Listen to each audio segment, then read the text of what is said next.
Hello everyone, my name is Christian. Welcome back to Tekpon. Today our guest is Adam, the CEO and co-founder at Dealpad. Hello. Hi, Christian. How are you? Good to be here. I'm doing great. Excited to meet you. Please tell us, what is Dealpad? Sure. Yeah. So Dealpad is essentially the tool that I wanted when I was running software sales teams. It was a real gap, in my opinion, in most software teams today. So Dealpad is software that enables sales teams to centralize all of the materials and people that they need to be able to go through an evaluation with their buyer, and then tools that will help them fully collaborate and align through that process. And so it really helps sales teams build better partnerships with their buyers. So rather than selling through a process or being held accountable to the buyer's side and kind of just running with the buyer's process, it actually helps both sides really align on the process, and it really improves the buying experience as well. Buyers really like what we've built, which is great. Fantastic. What are the most used feature? So we have mutual action plans. They're what I would describe as probably one of our wow moments. Our mutual action plans are fully collaborative. So rather than just being able to put a whole bunch of tasks on a document and send them or share them with a buyer, you actually go through it together with your buyer. So it's really powerful. And buyers are able to bring each other in. So actually, through our mutual action plans, you're able to discover new stakeholders appear in your process that you knew nothing about. And so that's certainly one of our key features. Yeah. Oh, wow. And can you tell us more about the pricing? How you taught it? Well, I mean, it depends on the size of the organization. So typically we work with B2B software companies with between 2 and 30 million revenue. We've got a couple of companies, but maybe only like 2 or 3 that are below that, and we've got a few that are above it.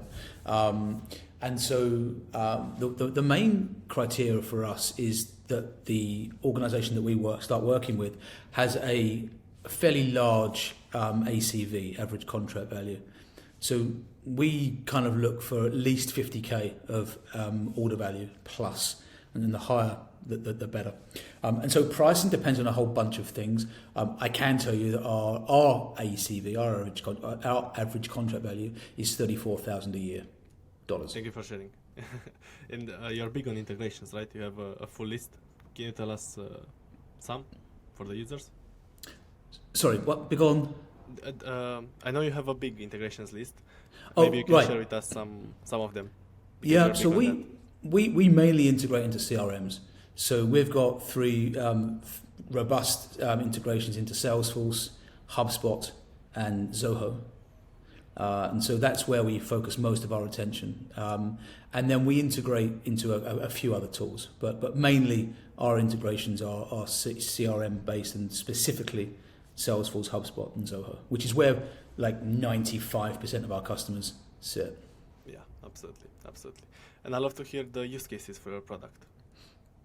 Yeah, exactly. So there are a few, but mainly what we see 2 things. We see companies where they're today sending documents via email or GDocs or SharePoint, and it's very kind of siloed.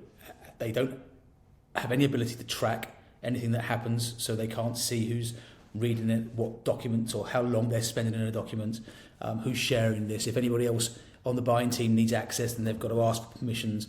So there's a lot of friction in that process on both the sellers and the buyer's side. So we see where that happens, we can really help companies level up very quickly. And then where there's complexity in the sales process, so where there's multiple stakeholders, where stakeholders go dark a lot, and through a process of their own, that they're not really being very communicative, and it's a pretty bad place for a salesperson to be.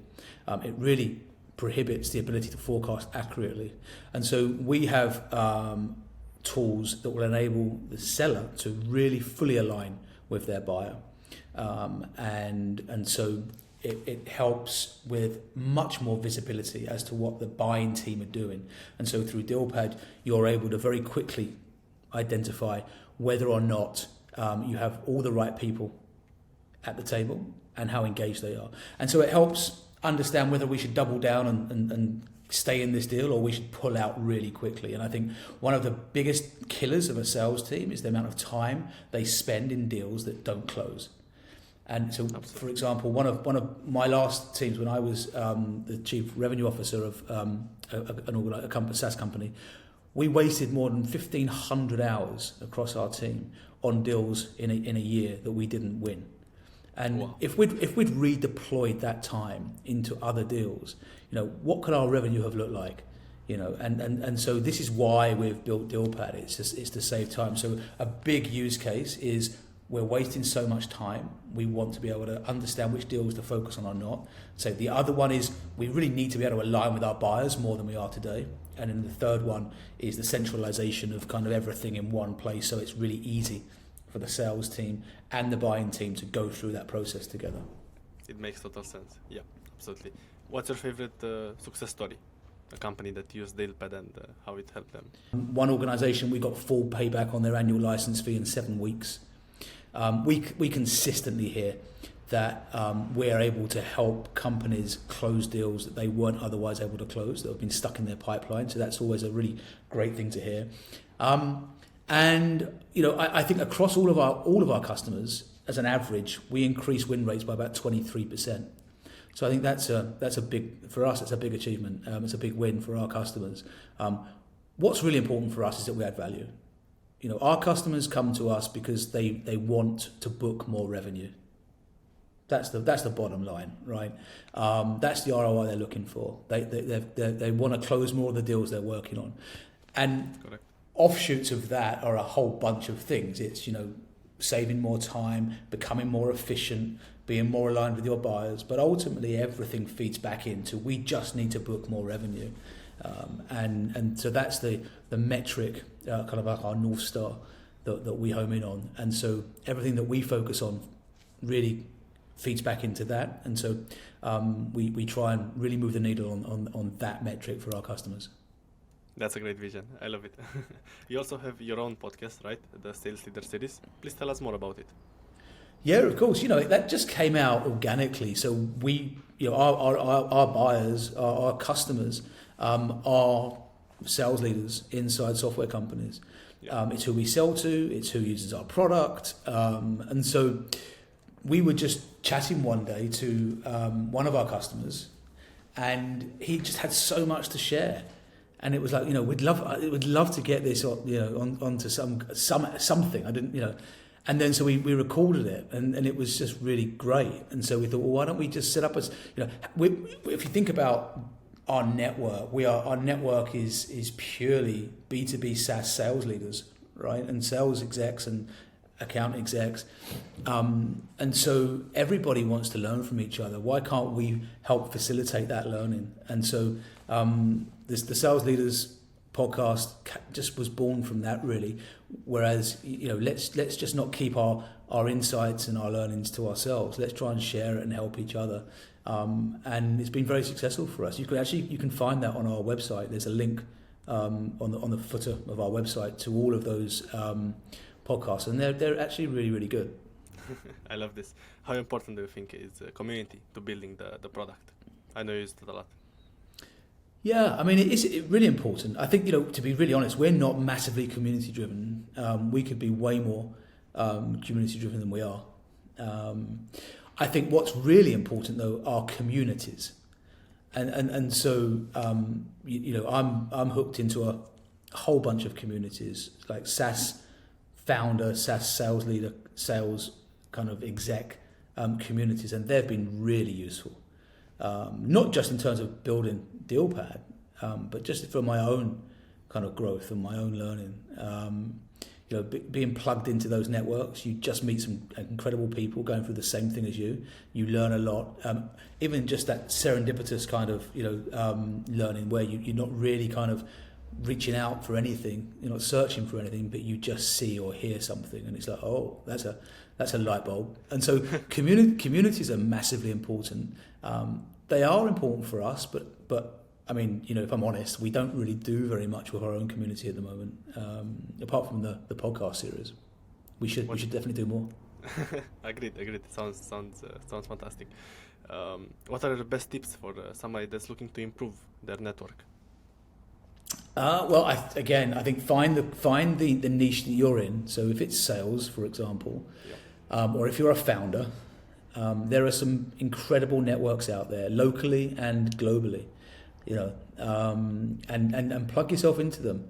And I think one of the really great things about most of the networks that I've been involved in is you can dip in and out. You can invest as much or as little as time as you want, and the more you put in, the more you'll get out. And I'm probably part of a dozen networks, so not a huge amount, but definitely enough in terms of being able to kind of be a time suck if I really wanted it to be. But it's great, and so I think that find the right communities in the niche you're in, and turn up. Just invest some time in it. There are some great conferences out there. Really, there's no better way, I don't think, still in today, in where we are today, than turning up to a conference, to an event, and meeting people in real life. There's so much great networking that happens digitally now, and you can, it's accessible. You can kind of participate in all these different events online. But I haven't seen an event, even the fantastic online events, that trumps actually being there in person, and the connections you can make. They're real connections. So I would just say find the right events, find the right networks. There are tons of networks. LinkedIn's usually a good place to start as well.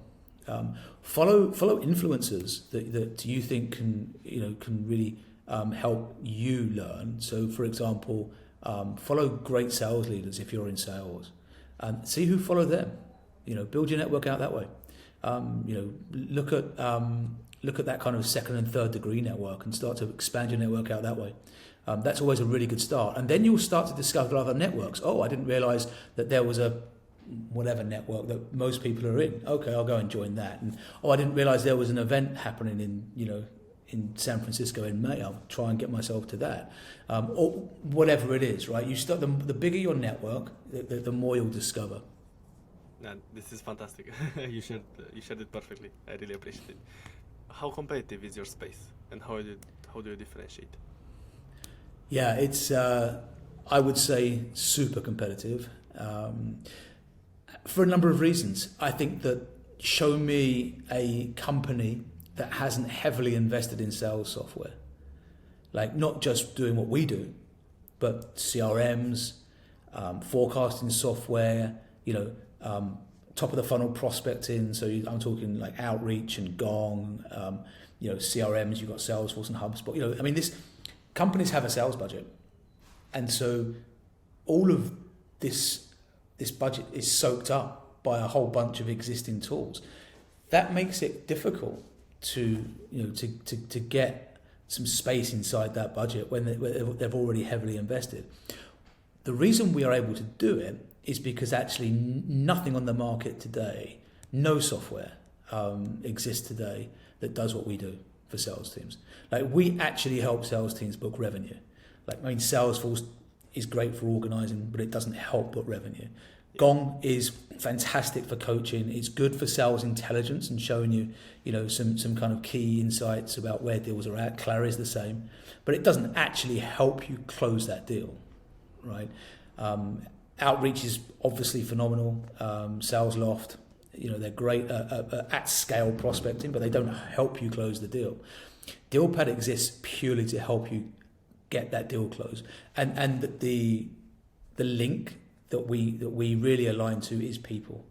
And so the reason we help get deals closed is because we really focus on giving sales teams access to their buying committee, getting people engaged on the buying side and helping them fully align.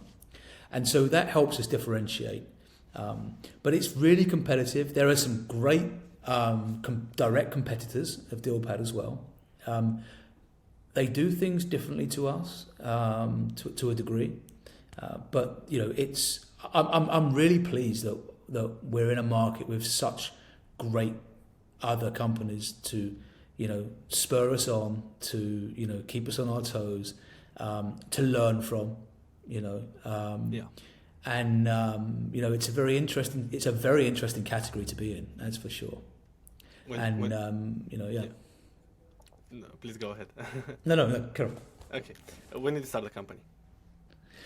We started the company 3 years ago. Wow. And we took our first paid customer about 18 months ago. So we were in development and pilot phase, which you could kind of classify as a closed beta for about 18 months. And we went back to the drawing board twice during that period. So what the first product that we took out, we overhauled like 90% of it in the first iteration, and then we really iterated hard with kind of pilot customer feedback to get to what we then launched with, and then that was about 20 months ago now. And then since then we've just iterated again based on customer feedback, based on what we're hearing. But we booked our first revenue about 18 months ago. And I guess the idea came from your frustration in the past, right? It's entirely from my experience, right? I was a chief revenue officer, chief sales officer. I was a VP of sales at Salesforce. And, we're being asked to hit, considerably kind of stretch targets and quotas. And we're increasingly being asked to improve the order value and go up market into enterprise, and it's really, really difficult. And when I keep coming back to why aren't we closing these deals, it all centered around people. We're not closing these deals because we don't have the right people in the process. We're not closing these deals because we've got the right people in the process, but they're just not engaged. We're not closing these deals because we're not aligned with what our buyer's doing. We're forecasting this to close, in, I don't know, the 20th of May. Our buyer doesn't even know that's a close date. Like how on earth are we going to get this done? We're rallying our whole company around this revenue coming in. This is like 300-400K's worth of revenue for us. It's a big deal. And yet the buyer doesn't even know that we've got this close date. And it's almost like nonsensical when you think about it. Professional, high-growth sales teams are still forecasting without any alignment with their buyer. And it happens, all the time today. And so that's where it came from frustration, but also from the inability to be able to do these things properly. We just didn't have the tools before Dealpad to be able to do these things. And so that's why we set the company up. Are you still educating the market, or do users already know that they need a solution like yours? Yeah, I think it's a bit of both. I think there's definitely education needed. I think the higher up you go, and so there's the higher up the kind of the chain you go, you've got sales enablement and RevOps teams, and they're not actually sales people, and so they feel like, well, we've got all the software we need because we've got Gong and we've got Outreach and we've got Salesforce. Well, we've invested a lot in that. What more do we want? And yet you've got the sales team over here saying, we don't have what we need to be able to close these deals. And then you've got the CEO and the CRO and the CFO saying, guys, why aren't you forecasting properly? Why aren't we closing these deals? Why aren't we hitting quota? And there's a disconnect. And, the disconnect is what Dealpad solves. Wow, you put it great. Yeah, awesome. Are you bootstrapped? Yeah, we are. We're fully bootstrapped at the moment. Just a few weeks ago, we turned down a term sheet, a good term sheet. Well, no, that's not true. We turned down a very good investment, but the term sheet wasn't great, and it just wasn't right for us. And so, we've got conviction in what we're building.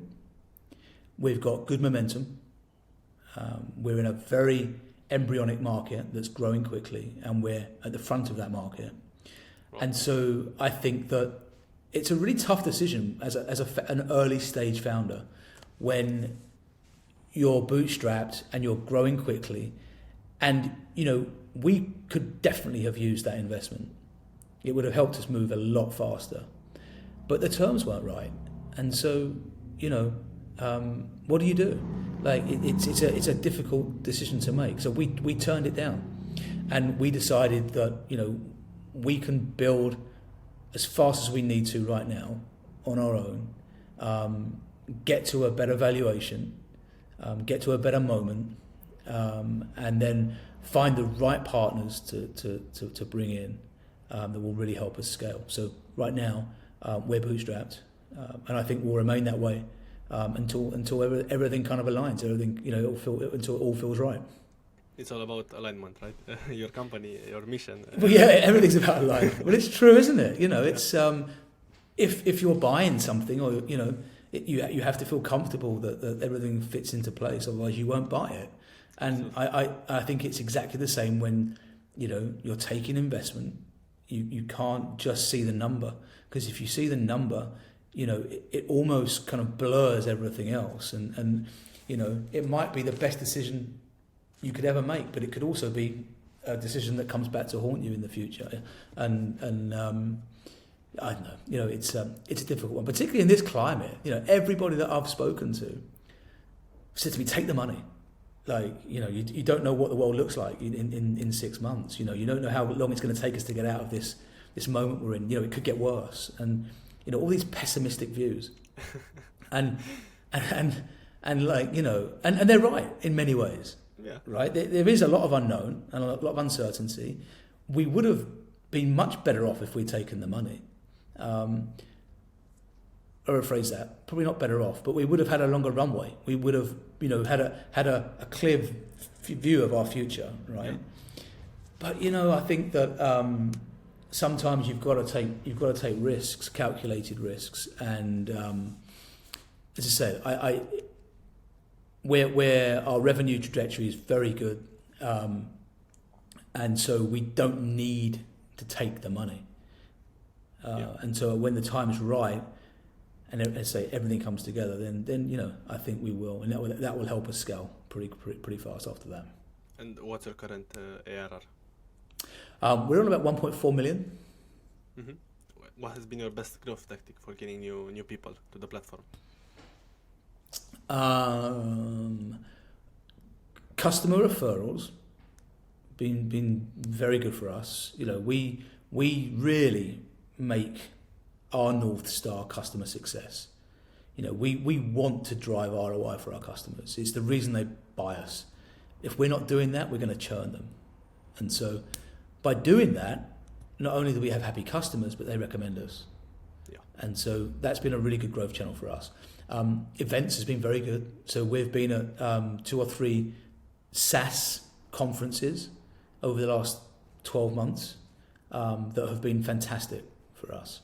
Both in terms of the education piece that you mentioned earlier, in terms of brand awareness, but also in terms of meeting, potential customers that have, we were at a conference in March, and we signed 4 customers on the spot, and we're talking like 26 to 35k worth of ACV. We're not talking about 1 or 2k commitments. Yeah, let's just go and do it. We're talking about big deals. They saw our product, they loved it.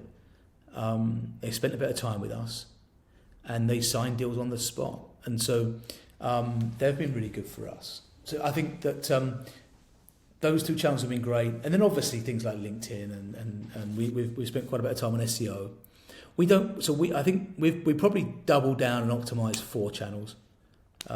We don't spread ourselves too thinly across multiple channels. SEO, LinkedIn, conferences and events, and customer referrals. What has been your biggest challenge since starting the company? I think going back to everything I've just said, it's educating the the market. It's having fairly difficult conversations with companies that think they've got all the software they need, right? Sales teams are inherently quite difficult to sell into.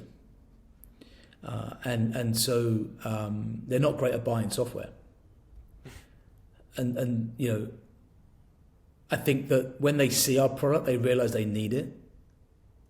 But that's the challenge. How do we get that time with the with our ideal customers?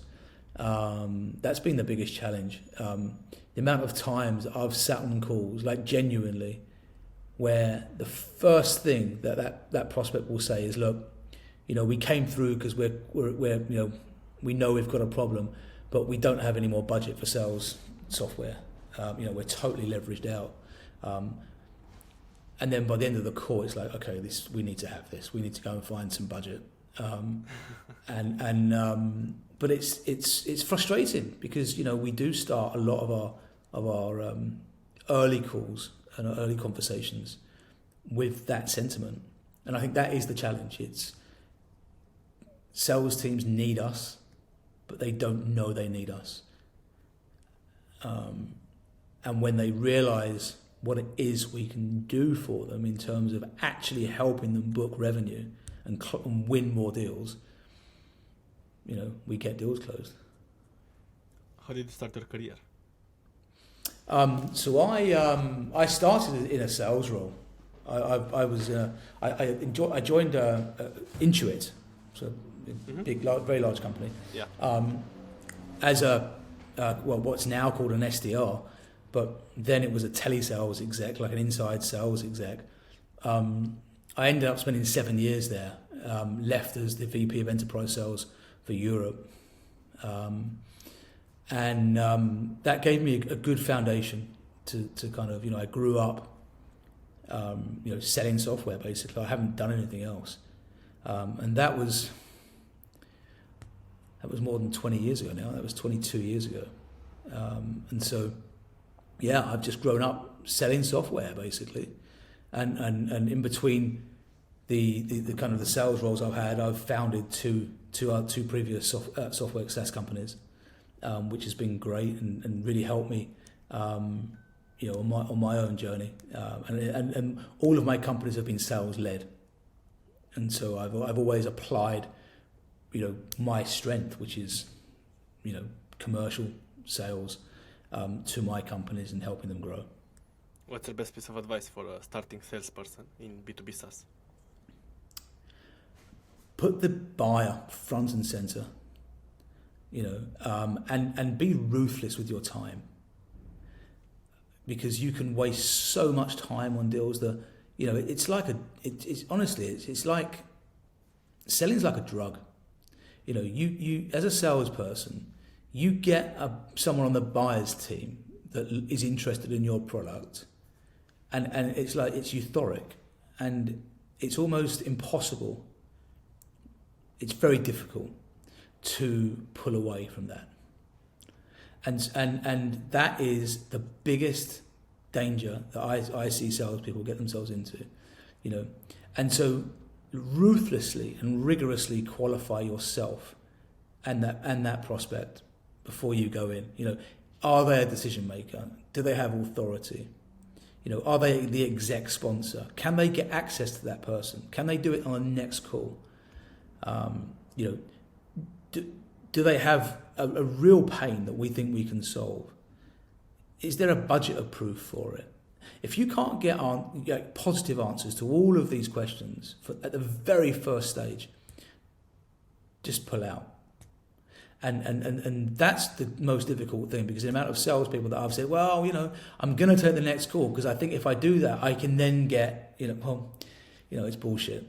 You know, what you're going to do is you're going to waste another hour, and then you might realise that you can't get that until, you know, if you could spend that next hour on another call, you know, and if you did this 10 times, that's 10 hours, right? If you do that 20 times a month, that's 20 hours. That's 2 days worth of solid back-to-back calls that you could be having, that you're wasting on deals that you're not going to win.